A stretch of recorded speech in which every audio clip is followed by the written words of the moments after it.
Bonjour et bienvenue. Aujourd'hui, on va décortiquer ensemble une conférence assez bluffante de Laurent Marchand, qui nous propose de voir notre réalité d'une façon complètement différente. L'idée de base, c'est nous, et personne d'autre, qui sommes les créateurs absolus de notre monde. Allez, on plonge tout de suite dans cette analyse. On commence très fort avec cette question, qui est vraiment le cœur de toute la pensée de Laurent Marchand. Imaginez une seconde, et si tout ce qu'on voit, tout ce qu'on touche, tout ce qui nous entoure, n'était en fait qu'un simple reflet, une sorte de projection de notre propre monde intérieur. C'est une idée qui, si on l'accepte, change absolument toute notre perspective sur la vie. Alors voilà comment on va dérouler tout ça. D'abord, on va poser les bases avec le principe fondamental. Ensuite, on essaiera de comprendre pourquoi cette fameuse puissance nous échappe souvent, c'est l'idée du cadeau mal emballé. Après ça, on verra quel est le but de notre présence ici, sur Terre. Puis, le plus important, comment retrouver cette puissance concrètement. Et pour finir, une petite astuce pour accélérer tout le processus. Bon, allons droit au but. Le message principal, c'est que le monde extérieur, tel qu'on le perçoit, n'est ni vrai, ni réel en lui-même. En gros, il n'existe que par nous et pour nous. C'est une affirmation qui peut paraître un peu folle, je sais, mais c'est vraiment la clé de voûte de tout son raisonnement.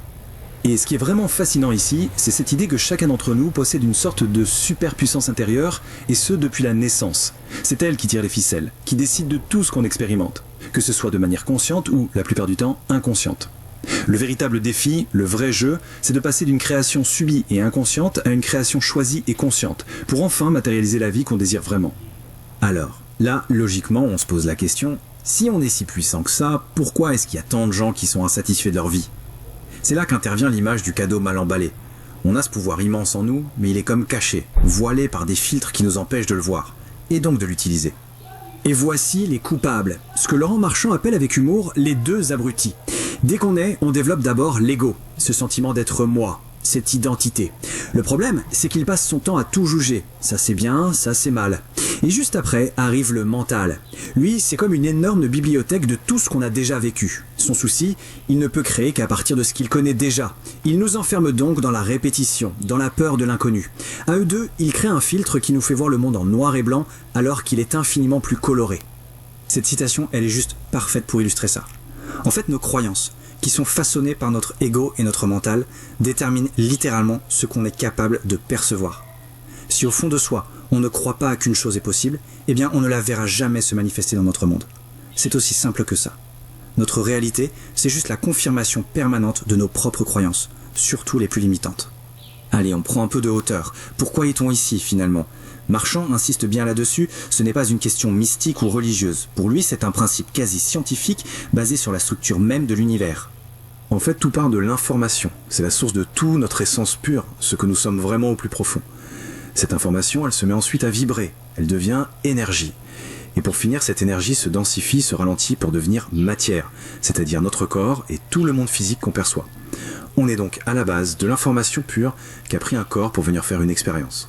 L'analogie qu'il donne est géniale. Imaginez un grand pâtissier. Il connaît toutes les recettes par cœur, toutes les techniques sur le bout des doigts, mais il n'a jamais touché un gramme de farine de sa vie. Eh bien, l'incarnation, c'est le moment où ce pâtissier entre enfin dans la cuisine, le monde matériel, pour expérimenter pour de vrai son talent. On est ici pour mettre en pratique notre incroyable pouvoir de création.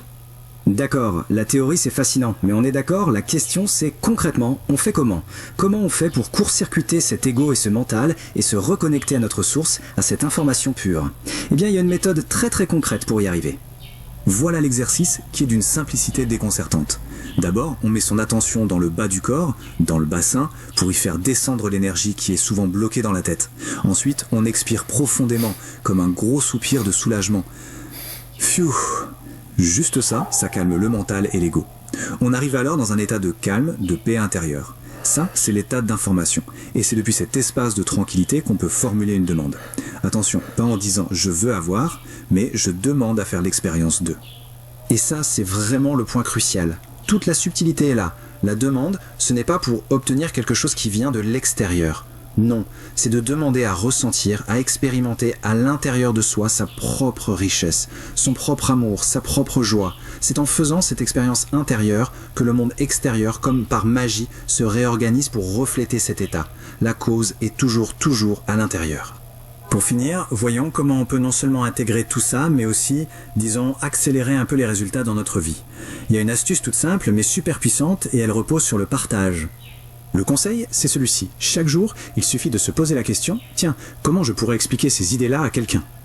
Le simple fait de chercher les bons mots, de formuler le concept pour que ce soit clair, eh bien ça renforce notre propre connexion à cette source d'information. C'est le bon vieux principe. La meilleure façon d'apprendre quelque chose, c'est de l'enseigner. En partageant cette lumière, on fait briller la sienne encore plus fort. Et voilà, on arrive au bout de cette analyse. La perspective de Laurent Marchand nous redonne une responsabilité immense, c'est vrai, mais aussi un pouvoir infini. La question finale n'est donc plus de se demander ce que la vie nous réserve, mais plutôt celle-ci. En ayant conscience de cette puissance, quelle expérience choisir de créer, là, tout de suite, maintenant ?